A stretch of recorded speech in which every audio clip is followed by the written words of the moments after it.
新闻的头一条来看，这个民邦的大厂友达，伊旗下一间能源的公司合作星耀能源，最近伫屏东的邦寮要来起供电厂，但是要起供电厂的所在，正就是二次世界大战石头营的遗迹。环保团体嘛批评讲，当地一直咧臭树啊，破坏生态。下晡，屏东县议员蒋岳辉带领着村民到新竹友达供电的总部来抗议。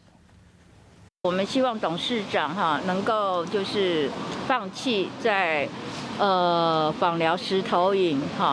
这边挖山伐林、砍树种电。希望它能够恢复原来的样貌，不应该在一个世界级的罕见的这个历史建构的遗产你到世界各国去观光，哪有人去观光的地方，然后整片都是光电板，这能看吗？村民希望友达供电全面来停工，而且来拆除掉所有的供电棒，恢复掉土地原有的面貌。进前错掉的树啊，嘛要全部搁种回去。